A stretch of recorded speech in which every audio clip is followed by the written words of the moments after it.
오늘 우리가 함께 나누실 말씀 창세기 8장 16절에서 19절까지의 말씀입니다. 구약성경 창세기 8장 16절에서 19절까지 말씀입니다. 우리 같이 하나님 말씀 한 목소리로 합독합니다.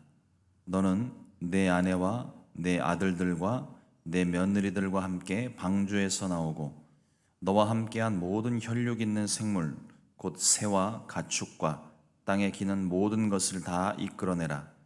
이것들이 땅에서 생육하고 땅에서 번성하리라 하시매 노아가 그 아들들과 그의 아내와 그 며느리들과 함께 나왔고 땅 위의 동물 곧 모든 짐승과 모든 기는 것과 모든 새도 그 종류대로 방주에서 나왔더라. 아멘. 오늘 함께 합독한 말씀 가지고 새롭게 시작하는 은혜라는 제목으로 함께 하나님 말씀 나누겠습니다. 우리가 지금 창세기 말씀 함께 나누고 있고 또 특별히 지금 이 단락이 노아의 방주 사건, 하나님께서 세상을 물로서 심판하시고 그 가운데 노아와 그의 가족들 또 각기 종류별로 동물들을 하나님께서 보존케 하시는 그 귀한 사건들을 중심으로 우리가 말씀을 계속 나누고 있습니다. 노아의 홍수 기간을 대략 계산을 해보면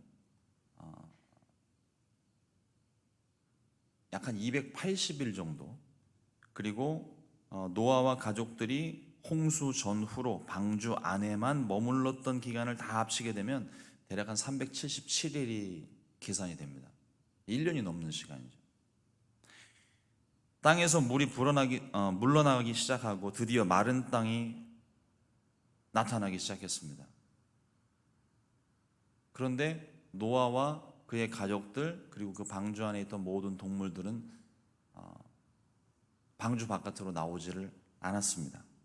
오늘 말씀을 통해서 우리에게 주시는 하나님의 교훈의 말씀이 바로 이 부분에 있습니다. 먼저 첫 번째로 우리가 생각해 볼 말씀이 하나님의 때를 기다려야 한다는 것입니다.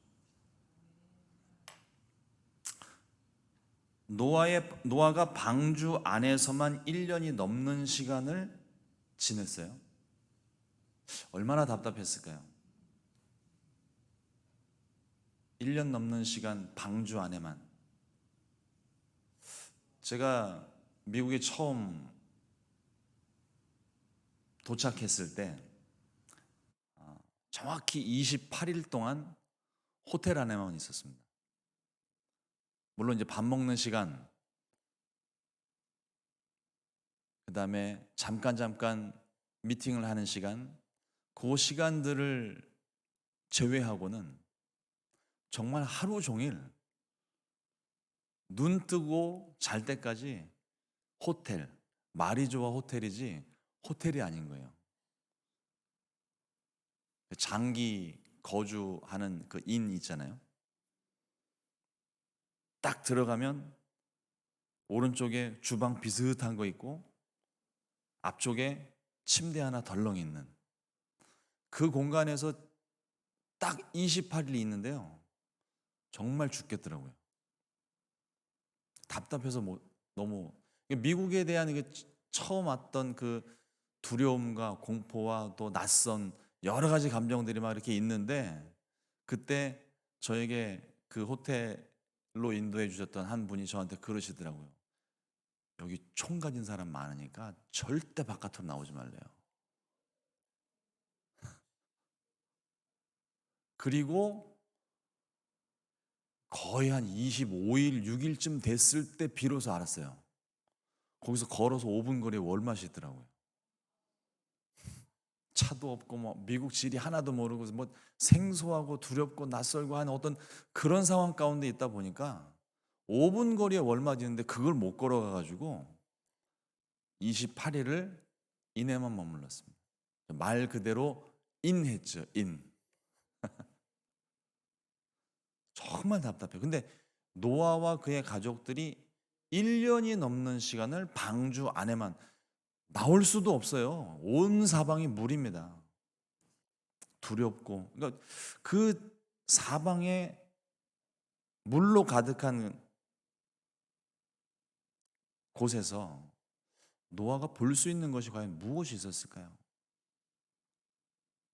여러 가지 많은 것들 보이지 않을 수도 있겠지만 상상의 나래를 펴서 생각을 해보면 그 물이 즐비한 곳에 옆집에 살던 할아버지가 물에 떠 있었을 수도 있었어요. 늘 보았던 짐승들의 사체가 보일 수도 있었고요.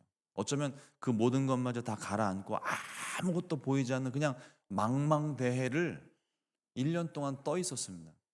어제 우리 김한수 목사님 설교하실 때도 마찬가지지만 잠깐 한 몇 시간 배 타는 것도 멀미나 죽겠는데 1년을 물 위에 이렇게 둥둥둥 떠 있다고 생각해 보세요.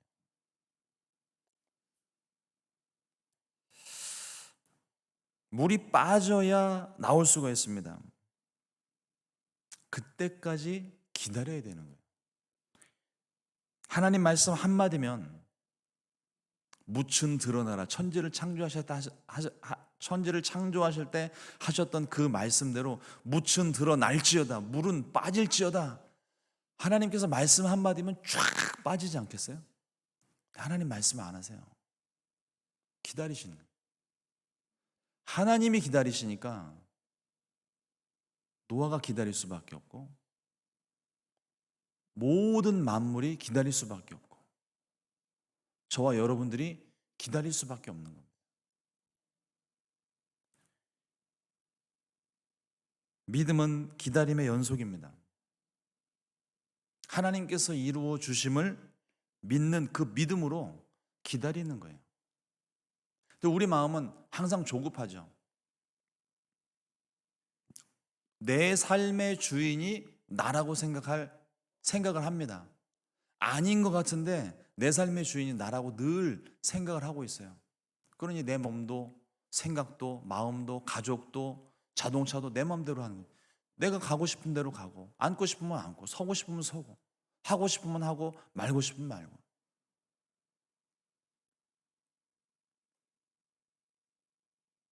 그래서 우리가 기도할 때도요, 문제가 있어서 기도를 하기 시작하면 우리가 가장 많이 하는 실수 중에 하나가 뭐냐면 하나님께 이 문제를 해결해 달라고 기도를 하면서 감히 하나님께 데드라인을 정해놓고 기도를 해요. 하나님, 요 날 요 때까지 응답해 주셔야 됩니다. 요 날 요 때까지 응답 안 해주시면 저 완전히 삐뚤어질 겁니다. 협박까지 할 때가 있어요. 내 삶의 주인이 나라고 생각을 하기 때문에 마치 믿음이 좋은 사람인 것 같은데 그 기도의 이면을 보면 내 삶의 주인이 나예요. 그러니까 내가 원하는 것, 내가 원하는 날짜에 하나님이 응답만 해주시면 된다는 거죠. 위험한 생각입니다. 내 삶의 주인은 하나님이신 거예요. 우리는 데드라인을 정하지만 하나님께는 데드라인이 없습니다. 없는 것을 있는 것처럼 부르시는 하나님, 아무것도 없는 곳에 하나님의 말씀으로 모든 걸 창조하신 하나님, 심지어는 우리 육체 가운데에도 우리는 죽으면 끝이라고 생각을 하는데 우리 예수님은 죽은 자도 살려내시는 하나님이잖아요. 데드라인이 없어요. 데드라인은 우리가 정하는 것이지 하나님께는 데드라인이 없습니다. 심지어는 우리가 데드라인은 정했지만 지나가고 난 다음에 하나님 만물을 모든 것을 뒤집으실 수 있는 하나님이시거든요. 우리가 그런 하나님을 믿는다면 하나님 앞에 데드라인을 정할 수 없는 거예요. 하나님께 기도하고 하나님의 뜻을 이루어 주십시오. 그러면 하나님께서 그 뜻을 이루실 때에 죽은 자가 살아나고 시간이 뒤집히고 모든 환경이 변화되는 놀라운 역사가 일어나게 되는 것입니다. 그러므로 우리가 하나님을 믿는다면 우리는 기다려야 되는 거예요. 둘째로 우리가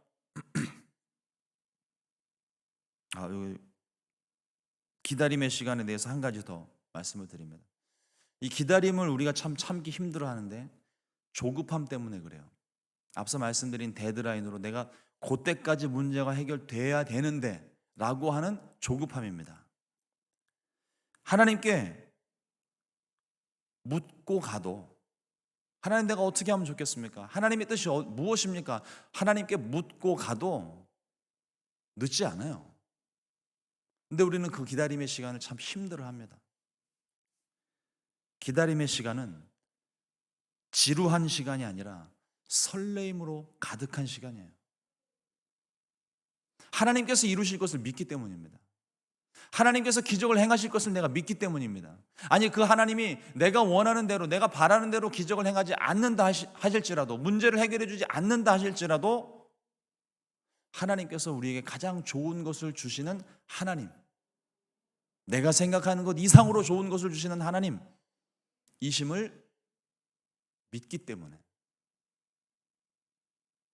아무리 응답이 더디 온다 할지라도 조급함으로 기다리는 게 아니라, 지루함으로 기다리는 게 아니라 설레이는 마음으로 기다릴 수 있는 거예요. 한국을 가는 여행 일정이 잡힌다든지, 아니면 한국에서 보고 싶었던 가족들이 오는 날짜가 잡힌다든지, 보통 한 달 전쯤, 뭐 어떤 경우는 길게는 6개월에서 1년 전에 미리 계획들 하시잖아요. 그 기간은요, 기다려야 되는 거예요. 근데 그 기간이 지루하십니까? 설레이잖아요. 내 가족들을 볼 기쁨에, 또 그리웠던 고향 방문하는 기쁨에, 설레임으로 기다릴 수 있는 거예요. 마찬가지로 우리 하나님을 기다리는 마음, 조급함이 아니라 설레임으로, 하나님께서 나와 함께 하신다는 그 설레임으로, 기쁨으로 기다릴 수 있는 저와 여러분도 되기를 주님의 이름으로 축원합니다. 두 번째로 생각해 볼 것이 같은 맥락인데, 우리는 하나님의 말씀을 들어야 됩니다. 16절과 17절 말씀 제가 다시 봉독해 올립니다. 너는 네 아내와 내 아들과 내 며느리들과 함께 방주에서 나오고 너와 함께한 모든 혈육 있는 생물 곧 새와 가축과 땅에 기는 모든 것을 다 이끌어내라. 어제 우리가 말씀 들은 것처럼 마른 땅이 드러나기 시작했고 잎사귀를 새들이 물고 왔습니다. 분명 물이 다 빠졌다는 증거잖아요. 그런데도 노아와 가족들이 나오지를 않습니다. 왜 나오지 않았을까요? 하나님 말씀하지 않으셨습니다. 노아의 방주를 만든 것도, 노아 방주 안으로 들어가게 하신 것도 다 하나님이 하신 거예요. 하나님이 시작하셨다면 하나님이 끝을 내야 되는 거예요. 우리가 많이 실수하는 것 중에 하나가 뭐냐면, 하나님이 시작하셨는데, 은혜로 시작하게 하셨는데 끝을 내가 내 마음대로 종료한다는 거예요. 어떤 목사님이 교회 안에 청년들 얘기입니다. 교회 안에 청년들이 이성 교제를 하게 될 때 가장 많이 하는 기도 중에 하나가 뭐냐면, 좋은 짝 만나게 해달라는 기도, 그 다음에 좋은 짝 만났으니 아름다운 교제할 수 있게 해달라는 기도. 목사님, 저희들 이제 서로에 대해서 진지한 만남을 시작을 했습니다. 목사님 기도받고 축복 속에 시작하기 원합니다. 그러고 기도해 주는 게 참 많다는 거예요. 그런데 잘 헤어지게 해달라는 기도는 한 번도 한 적이 없대요. 아니, 그렇잖아요. 하나님이 시작하게 해달라고, 하나님께서 축복해 주시고 하나님 이 교제를 허락해 달라고 그렇게 기도를 하고 시작을 했잖아요. 기도를 안 하고 시작했다면 모르겠는데, 기도를 하고 시작을 했는데 끝날 때는 기도를 안 한다는 거예요. 그래서 가만 그 얘기를 듣고 보니까 그런 것 같아요. 또 하나 생각해 본 게 뭐냐면, 우리 이렇게 자동차 운전할 때 기도하고 시작하잖아요. 하나님, 오늘도 운전대 붙잡아 주시고 안전하게 운행하게 해 주십시오. 또 오늘 하루 시작을 하면서, 하나님 오늘 하루 주님과 함께 동행하기 원합니다. 인도해 주십시오. 새벽에 기도하고. 운전 끝나고는 기도를 안 해요. 그렇죠? 식사할 때 잘 주신 거 잘 먹겠습니다. 감사합니다. 그러고 맛있게 먹고 끝난 다음에는 기도 안 해요. 잘 먹었습니다. 기도 안 해요.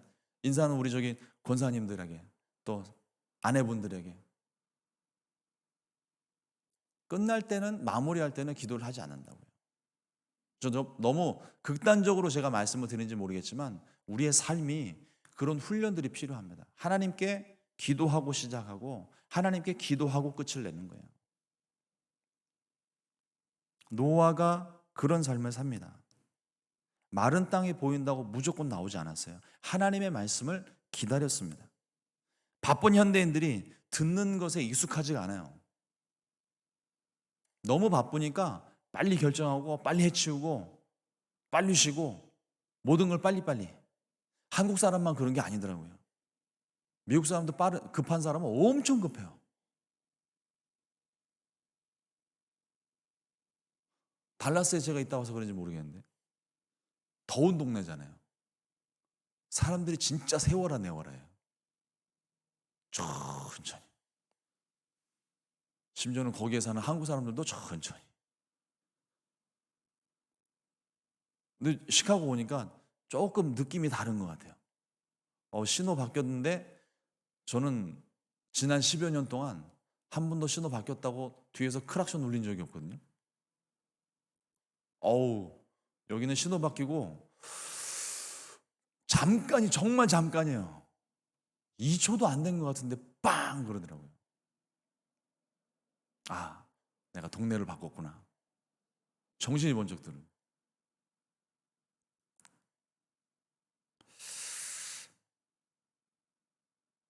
모든 걸 속전속결로 해결을 하려고 합니다. 듣는데 익숙하지가 않아요. 근데 성경에 보면은요, 열왕기상 3장 9절 말씀에 솔로몬이 하나님 앞에 1,000번제를 드리고 난 다음에 하나님께서 내가 원하는 것이 무엇이냐 내게 구하라 말씀하셨을 때 솔로몬이 하나님께 구합니다. 듣는 마음을 종에게 주사 주의 백성을 재판하여 선악을 분별하게 하옵소서. 이게 지혜예요. 우리는 지혜를 세상의 어떤 많은 지식, 많은 것들을 알고 많은 것들을 어떤 경험을 통해서 얻는 어떤 그런 것들을 지혜라고 생각을 하는데, 지혜는요 기본적으로 성경에서 말하고 있는 것이 듣는 마음입니다. 듣는 마음. 첫째로는 하나님의 음성을 들을 수 있어야 돼요. 하나님이 내게 무엇을 말씀하시는가 우리가 영적으로 분별하고 그 하나님이 원하시는 것을 행하는 것, 그게 지혜로운 삶이거든요. 예수님 말씀하신 것도 지혜로운 자는 반석 위에 집을 지음과 같다고 그랬습니다. 말씀대로 반석 위에 집을 짓는 것, 흔들리지 않는 변함없는 하나님 말씀 위에 그 집을 짓는 사람이 지혜로운 사람이라고 그랬습니다. 어리석은 사람은요 안 듣는 거예요. 모든 걸 내가 생각하고 내가 판단하고 내가 결정하고 자기가 다 책임질 것 같은데 절대 책임 못 지죠. 자기가 실수하고 뭐 그런 걸 자기가 어떻게 책임을 지겠어요? 이미 물은 엎질러졌는데. 하나님의 말씀을 들어야 되고, 두 번째는 사람들의 말을 들을 수 있어야 됩니다. 이게 지혜로운 사람이에요. 많은 사람들이 다른 사람들의 말을 들으려 하질 않아요. 내 경험, 특히 이제 이 낯선 미국 땅에 정착해 가는 과정에서 수많은 일들을 경험하셨잖아요. 그 경험한 일들을 내가 경험한 것만 진짜라고 생각을 해요. 그 말이 틀리진 않아요. 내가 경험한 거니까. 그러나 아닐 수도 있는 거예요. 내가 경험한 것이 일반적인 상황이 아니라 아주 특별한 것을 경험했을 수 있는데 그 특별함을 일반적인 것과 다 동일시해 버리는 거죠. 실수할 수 있습니다. 특히나 우리가 이 팬데믹 시대를 지나가면서 교회가 많이 어려움을 당했잖아요. 근데 그 가운데서도 특히나 그 이전에도 약간 어떤 교회에 위축되는 분위기가 있었는데 그게 뭐냐면 교회가 너무 독단적으로 나간다는 거예요. 근데 그 말이 맞는 부분도 있고 틀린 부분이 있습니다. 하나님의 말씀을 들었다면 우리는 그 말씀에 순종하면서 말씀대로만 살아야 되기 때문에 독단적일 수 있어요. 폐쇄적일 수 있어요. 그럼에도 불구하고 하나님께서는 하나님의 말씀뿐만 아니라 환경을 통해서 사람을 통해서 우리에게 주시는 말씀들이 있거든요. 그 음성도 우리가 들을 수 있어야 됩니다. 그래서 우리가 성령 충만함이 필요한 것이 하나님의 음성 듣는 것도 분별해야 되고, 사람들의 말 중에 하나님이 지금 내게 말씀하시는 것이 무엇인가를 들을 필요가 있다는 거예요. 교회가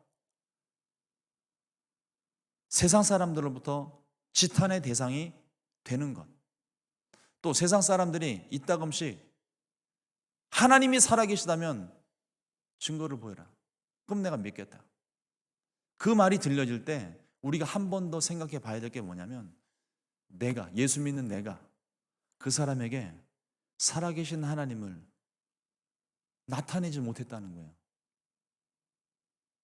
그 소리를 들을 수 있어야 돼요. 분명히 하나님이 나와 함께 계신 것이 내가 느껴지고 옆 사람이 느껴졌다면 그런 소리 안 할 거예요. 세상의 교회를 향해서 그런 소리 하지 않았을 거예요. 그런데 세상이 교회를 신뢰하지 않아요. 믿는 사람들을 믿지 않아요. 그만큼 교회가 세상 가운데 하나님 말씀대로 사는 모습을 나타내지 못했다는 반증이기도 한 겁니다. 이거 우리가 귀담아 들을 수 있어야 되는 거예요.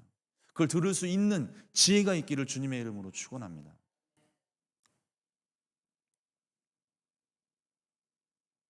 내가 할 수 있는 일일지라도 우리는 하나님께 물어야 돼요.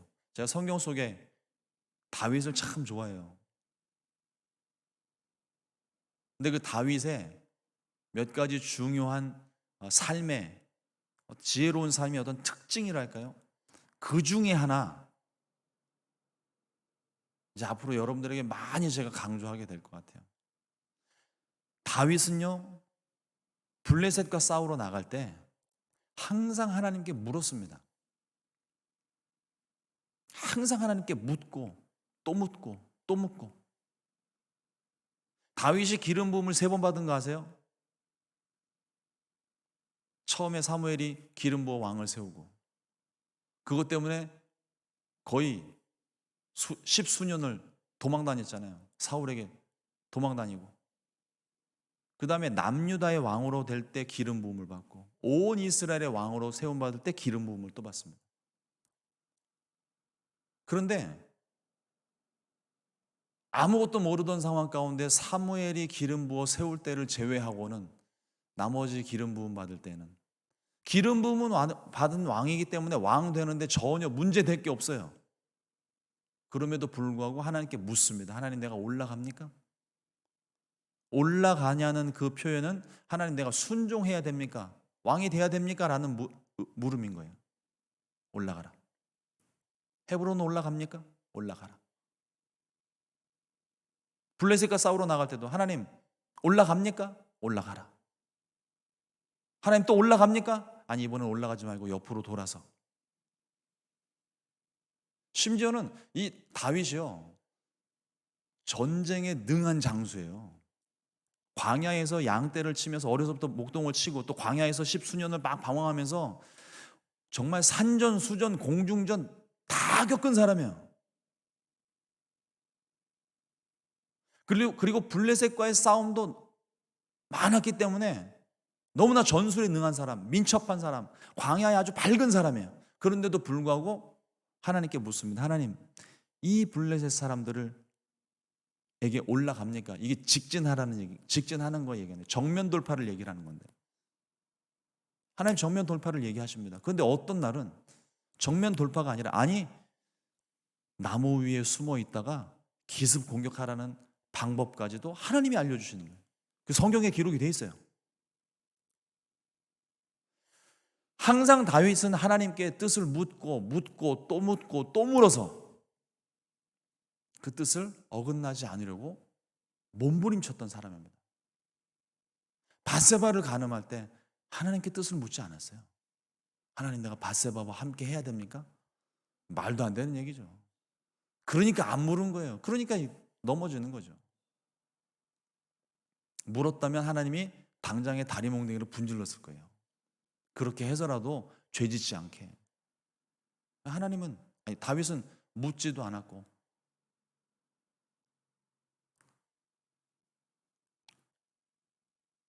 오늘 하루를 우리가 살면서 내가 할 수 있는 많은 일들이 있습니다. 그 많은 일들을 내 힘으로 내가 할 수 있으니까 아무 생각 없이 하는 것이 아니라, 하나님, 내가 할 수 있는 일이 이게 있는데 하나님 이걸 해야 될까요? 하나님 하기를 원하십니까?